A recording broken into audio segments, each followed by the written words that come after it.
这招财抱着花是去哪儿了？回小夫人是送去连州夫人房里的。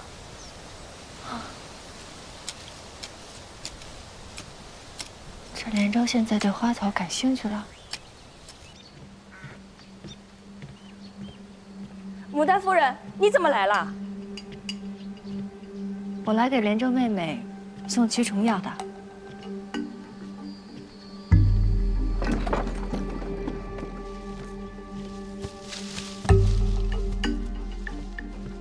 见过小夫人。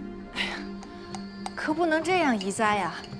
来，牡丹盛放的时候啊，不可移栽。招财之前没有养过花吧？若像你这样强行把它挖出来，就算这花能撑过今年春日，明年也开不出花了。姐姐今日过来是有什么事儿吗？我这看着你养了凝烟子，便想着此花娇气，易招小虫，给你带了一瓶驱虫的药水来。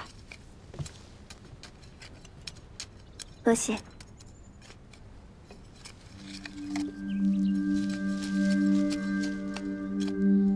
妹妹既然寄情于花草，何必劳动府中小厮呢？招财又不懂养花，为何不来找我？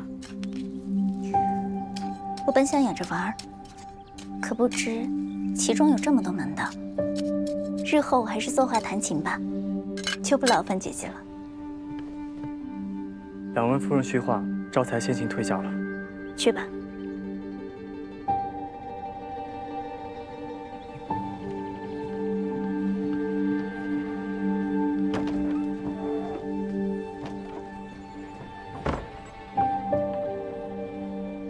困守内宅，恐怕只会误了自己的年华。我之前同你讲的，你可想明白了？要不要走出去，试试不一样的日子？你口中的日子，不是谁都能有幸过上的。我方才见着桌上的包裹，妹妹这是要出门啊？我想去开元寺小住2日，诵经祈福。开元寺，禅修清苦，怎么突然要去那里？我想和神仙去求一求我与蒋郎的缘分。姐姐大度，不会不让我去吧？自然不会。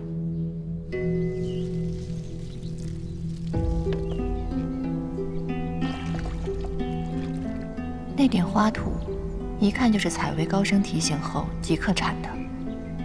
连州在和招财说什么，还要亲信守在门口。招财是蒋府的小厮，连州这么轻易就能收买吗？招财，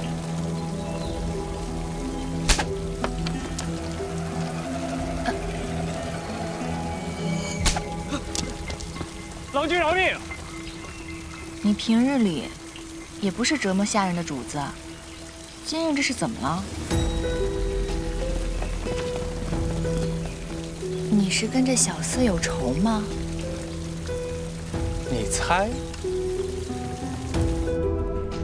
蒋长阳在府中做戏，不单是想将纨绔的恶名传出去，只怕他身边一直都有旁人的眼睛。蒋长阳这几日不在长安，若招财真的是宁王的人，这连州突然离府，不会是要做什么对蒋长阳不利的事吧？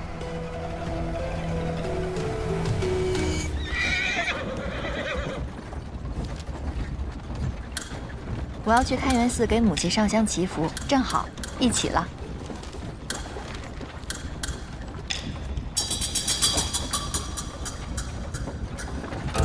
我跟牡丹是姐妹，我陪她一起。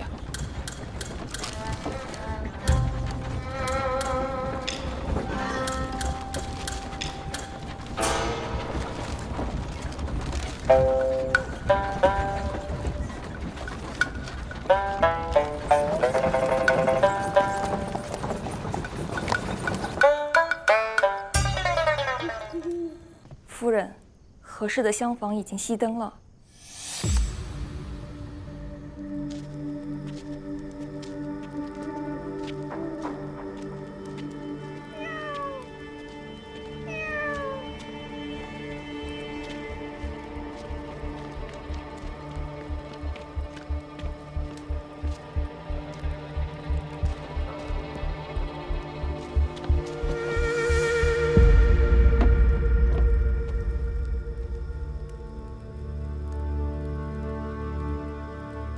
频频私用皇家玉品，乃杀头重罪。夫人一定要卖吗？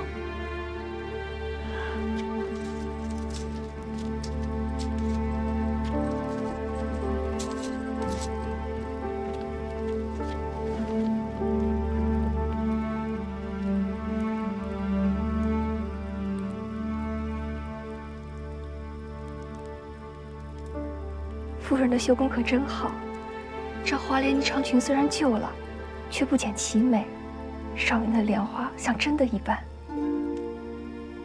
当年我父亲开的绣庄，可是江南最大的一家，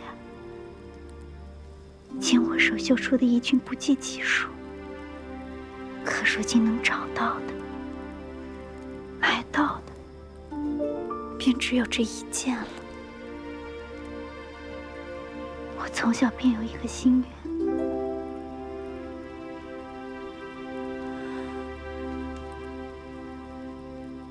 愿，有朝一日能穿上这样美的衣裙，哪怕是在黑暗无光的夜里，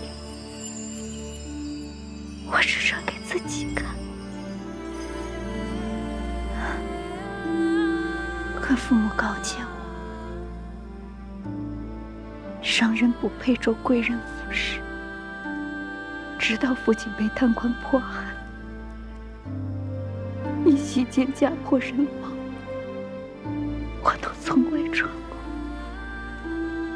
如此华丽的衣裙。夫人能走到今日，当真不易。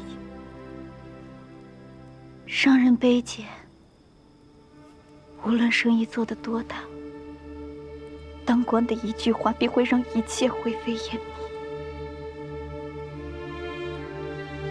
只有攀附皇亲贵胄，才能与富贵我中，珠翠罗衣，拥抱平安。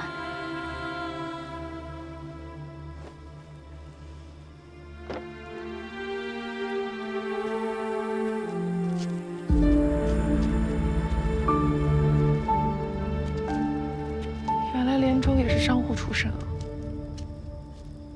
你和他都经历了不少的磨难，却活成了完全不一样的样子。我们被家人呵护长大，可是他呢，家破人亡。一路以来的艰辛和苦楚，未必是我们可以懂的。想必连州在年少绝望时，并没有人给他选择的机会，让他可以用绣工为自己谋一条生路。贵人给了他一座锦绣牢笼，让他丰衣足食，高枕无忧。他自然以为，只有攀龙附凤，才能拥有安稳的人生。这么看来，可恨之人，确实都有可怜之处。这贵人穿旧了不用的衣裳，寻常百姓买了也是罪过。想必这些年，连州谨小慎微的算计度日也是怕了。就如同生意，想要重新开始，又谈何容易？等他住得久一些，和我们越来越熟了，说不定慢慢就改变了。希望如此吧。今日之事，我们全当没有看到，不能让第三个人知晓。明白。